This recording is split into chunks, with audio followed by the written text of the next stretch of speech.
Mojito, since Mojito is meant to be used in the server and the client of the Mojito application, um, kind of blur that line between the server and the client. Um, it is a little bit more difficult to think in terms of what should be part of the server, what should be part of the client, um, how are you going to protect part of the business logic or the secrets that you want to keep in case that your application requires some kind of logic that you don't want to share or you don't want user to access to that kind of information. So for that, you have to keep in mind few simple rules, and that's what we are gonna cover today. So let's start by Mojito version. So I'm using the latest Mojito version. So we'll create the first Mojito application, create app called demo. It will create this folder for me, get into demo. There you will see that there are not mojits at all. It's empty. Remember Mojito was built um, uh, to try to provide this infrastructure that will allow you to create logical pieces, and these pieces can be shared across different applications. So at the end, a Mojito application is just a group of modules that form this application based on some kind of configuration or settings. And so to start with, it has no module at all. So let's create one module. Create a module called foo, and now we should have that foo folder there. And that foo also can be probably an npm package that you create. You want to share between different applications. That's the general idea in Mojito. Create these building blocks that you can use to build bigger applications. Um, so at this point, let's call for Sublime, and let's set it up here. Okay. Um, so by default, this boilerplate will have simple application definition and one module that we create. In this demo, we are going to use only one module. Don't worry about it. Let's expand it here. So by default, we have this application definition, and it says that there is a master setting and there is this setting that only runs when you are running on development. And we'll cover a little bit more about the settings. But let's start with the simple stuff. So in the spec, you can look into the documentation for more detail, but basically you have to create instances for every module that you have. Let's say you have this instance called type foo and has a type foo in camel case, because that's the one that I use for ups. Actually, I use it lowercase. So let's put foo here. It's just creating an instance of foo. That's probably kind of confusing, so let me remove it and create uppercase here for you, so there's no confusion about it.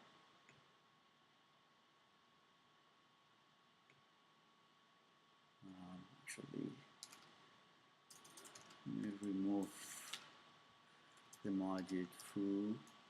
Let's create a new one called foo in uppercase. Follow the pattern. Okay, good. Let's get back to Sublime.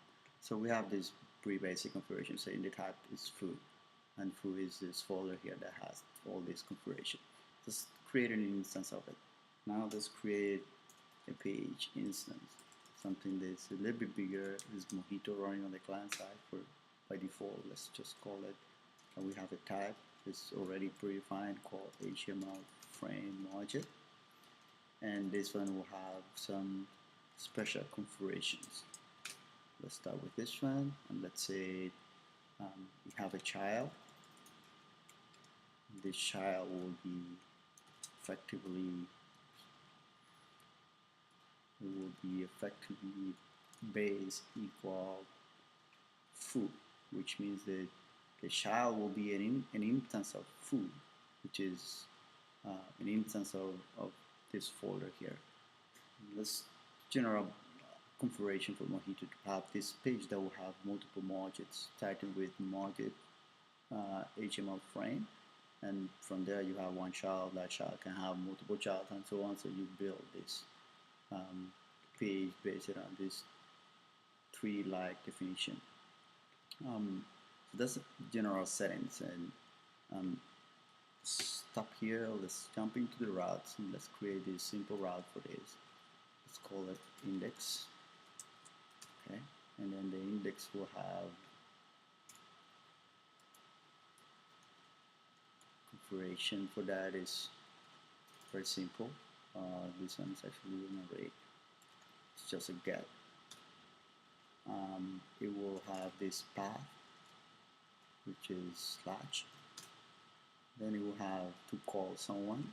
In this case, it will call this page index. And page index means it will execute the page instance, the index action for this, which is by default controlled by this module implementation. Let's not get into details here, but the general consensus is that you have this route. This route will point to an instance of a module. This module will have an action. This action is index, and that action will do something. In this particular case, just executing a child module and then creating the boilerplate for this page, like the header, body, and so on. So at this point, we should be able to run this application. Let's try it out. So let's do to start.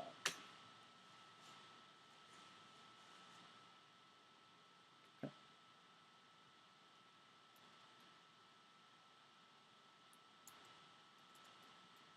I already have it here running.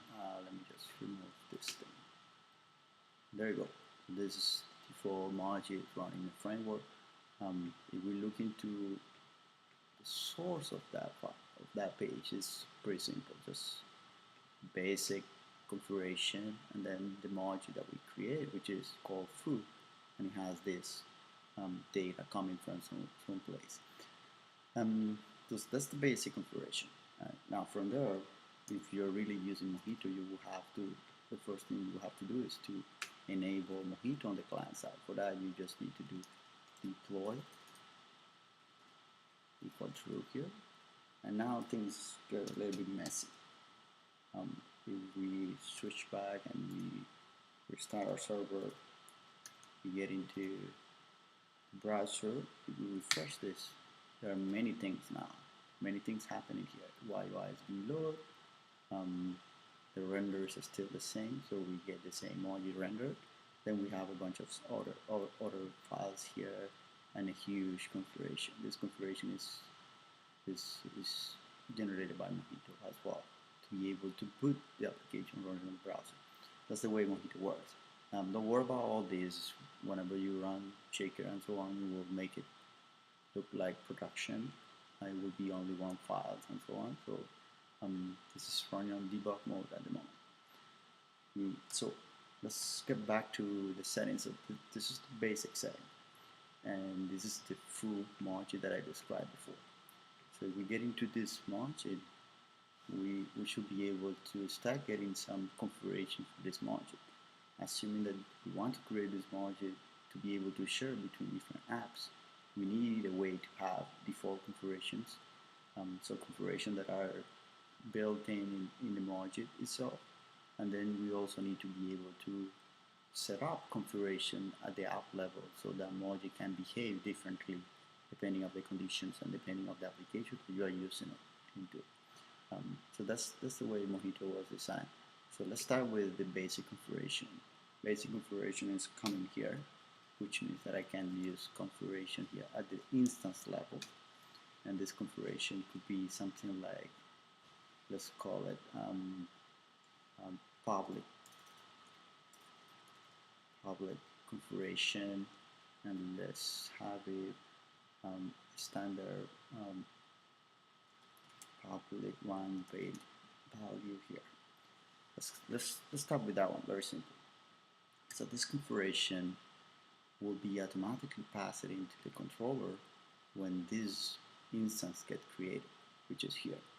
So in theory, we'll have this dot config dot public one. That one should have some value, and we can do something with it. So first thing we want to do is let me remove it from here and actually pass it into the view. which is normally what we use. And here I will pass some data into the view. I will call it public one, and it's coming from the configuration called public one. Okay, that's about it. Which means that now in the view I can actually include some data saying this is the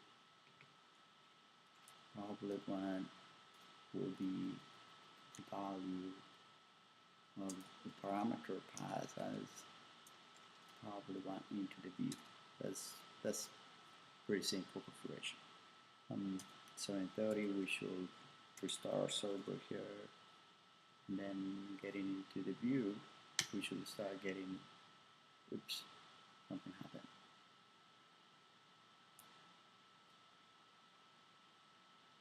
Public one is undefined.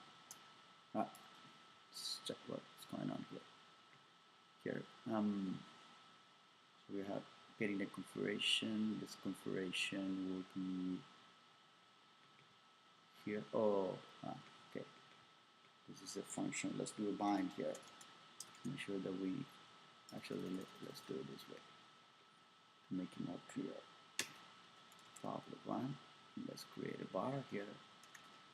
Public one. Okay. That's about it. So at this point we're collecting this public one that would potentially come from Application.json. Not necessarily, but at this point it's coming from there. And we're passing it into the view, and in the view we print it. Let's double check that. Make sure that we're good now. So in here we will see now that we're coming, it's probably one, the value is probably one value. So that's general configuration at this point to reconfigure the Mojit or the behavior of that Mojit depending on the application that you are actually running this Mojit. But what about the default value for public one? What about if this application doesn't have it here? How can we use it? How can we guarantee that it will work and so on? So there is something that by default is not enabled in the Mojit level. It's called Defaults.json, and it's a configuration that you can have here, very similar to Definition.json, in which you will have the ability to define instant level configuration or default values for instant level configurations. I can do config here, and in this config I can do public one default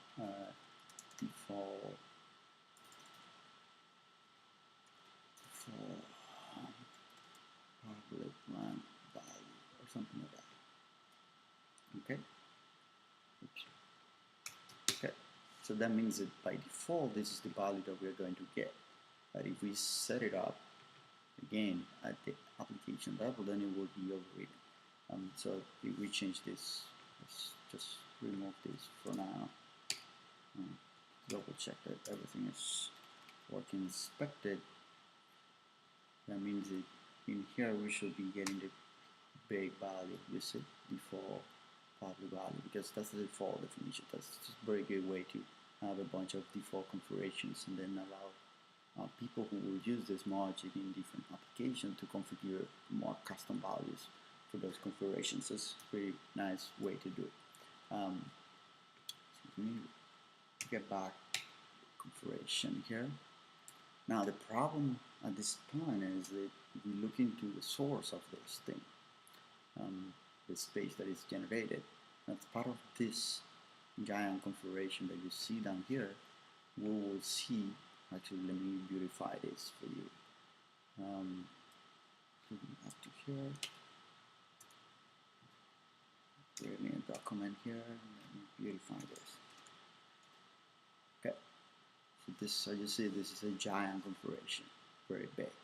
And we have the context, and then we have the binder map, which is a configuration per each Mojit that you have in that page, and that part of that configuration is something like this, in which you have actually the value that was defined in the configuration that you have in the definition.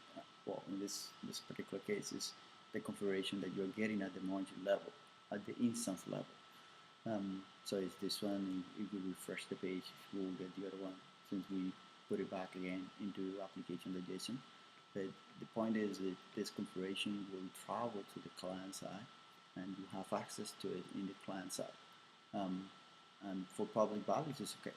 The problem is when we start introducing secrets or some sort of configuration that you don't want to actually pass it into the client side. So if I start putting some secret here, and secret number 1, and it has this value which is secret 1 value, you don't want that to get into the client side because maybe you have it some sort of logic there, some sort of business logic there. So you have to be careful about it. The other thing that you can see in that giant configuration is also, when we go down here, is the route configuration. And sometimes this route is pretty simple, it's just the index. Sometimes you have very complex routes and routes that are meant to be used in some sort of business logic into it and configuration for routes and parameters and so on. Sometimes you don't want to have this here. Sometimes you don't really want to send that kind of information to the client. Sometimes you don't even need it. You only need the routes if you really want to create routes in the client side, or create URLs for those routes in the client side and so on. So it's also good practice to make sure that you try to protect this thing as well, and obviously also to protect what you have in application settings. So let's jump into that area. Here I can have other settings, and let's call this setting business, and we have some business logic that we want to have here. And this business logic could be something like you don't really want to share it with the user, you don't want to send that to the browser, you want to keep it in the server side. So how do you do that? So let me put it here, secret, secret number 2, and then you can have the secret number 2 value here. So how do you deal with this? If we try right now, let's first start a server. You refresh this page, you will see that now this information is also being sent to the client side. And let's look for secret.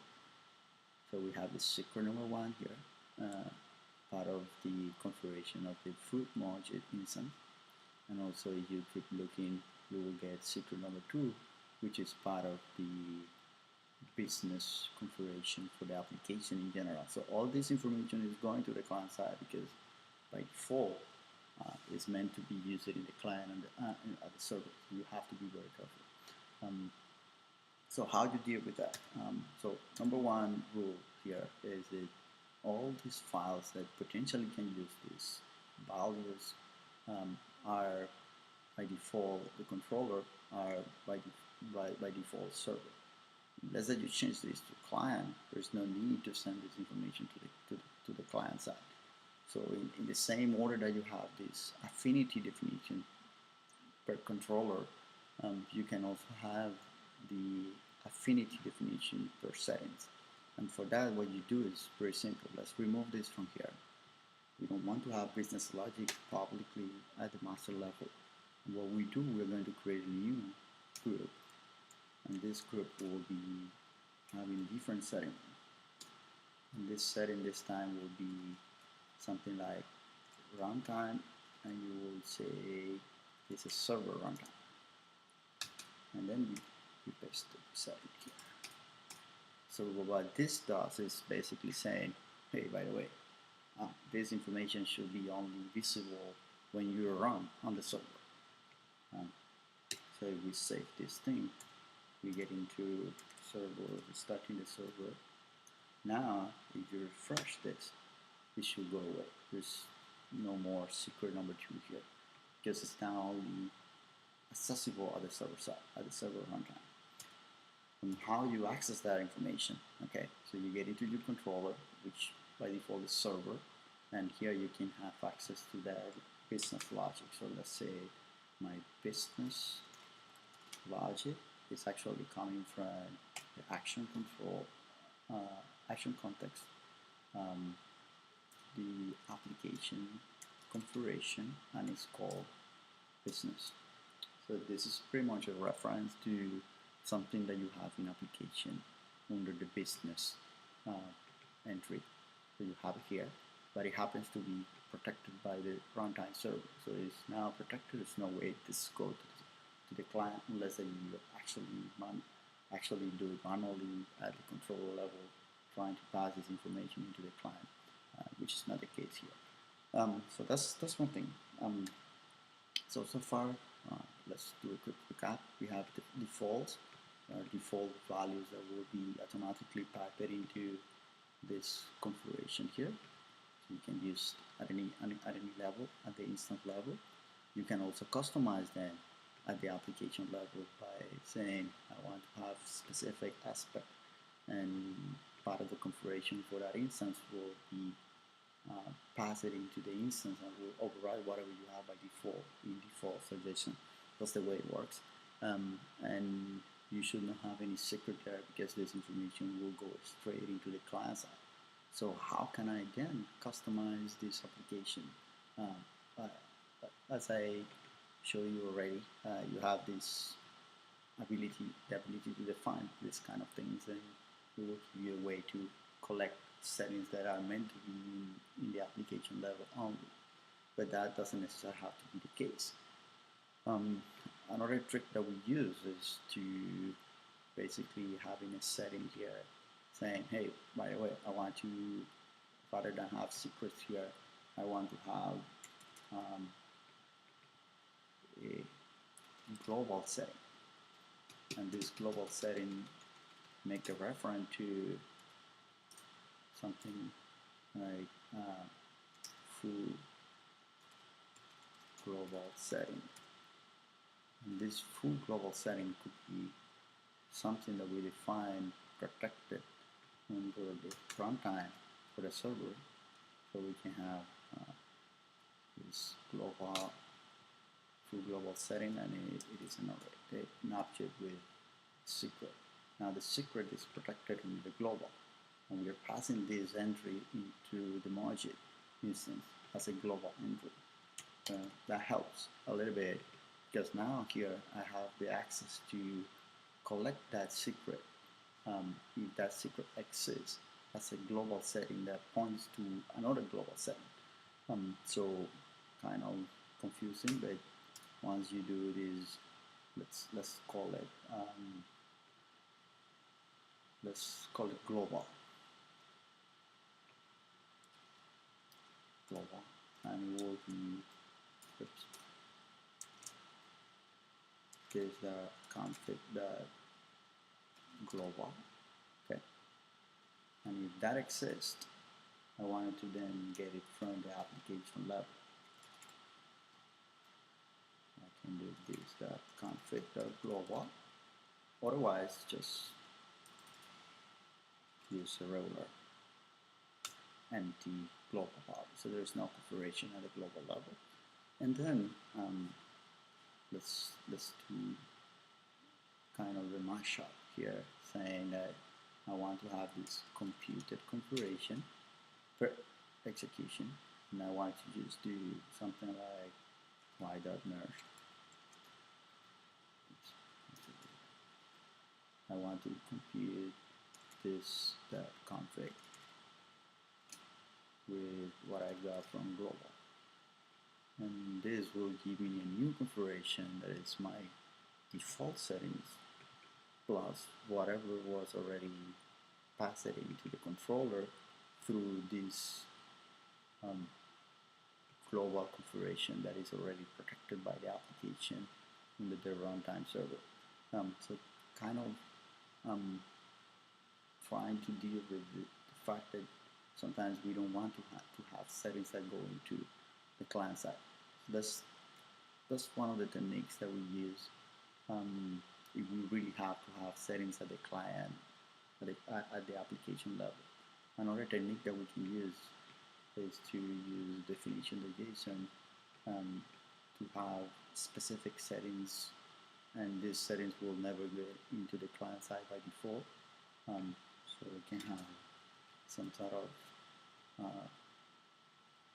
secret in the tree here, and the value of it will be something like secret tree value, and at the index action I can do something like secret number 3 is equal AC config that get definition, and then you pass this secret 3, which is the index for that value, and that will also give you access to this value, and is not by default sent to the client side, but it is only at the mojit level, so you cannot configure that at the app level. So you need to have a way, if you really want to customize mojit from the app level, and you want to have protected settings, kind of difficult at this point, but you can do it this way, like passing a global setting that you have that is already protected, and you can collect it at the runtime level, and then you can merge it with whatever you have by default. It will give you this new configuration computed that has all the settings that you really need, and part of them will be protected, and they will not be sent to the client side. So that's kind of things that you can do when you use Mojito. So other than that, we have, actually let's to finalize this, let's pass secret number 3, which is this value here. Let's also pass public one is now computed, and let's also pass secret 1 or secret 2 of this. Secret 2 is also coming and is now part of the config. So let's put here secret number 2 is part of the computed, called secret number 2. And we just wanted to pass it into this here. So secret number 2 will be coming from this global setting that was defined here, and this global setting had actually secret number 1. So let's change that. Let's change it to secret number 1.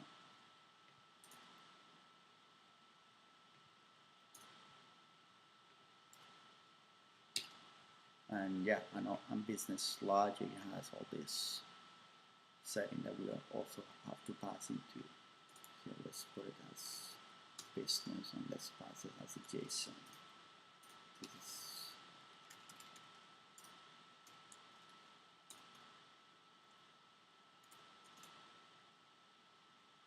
Okay, so we're passing all this information into our views. Let's just update the view to have all that.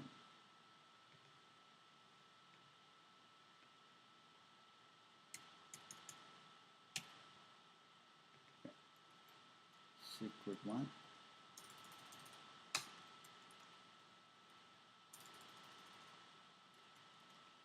Secret, actually 3.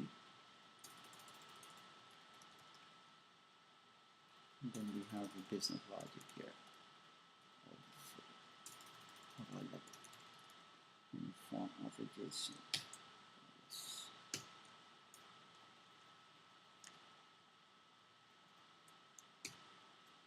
Okay. That should be it. Let's just try it.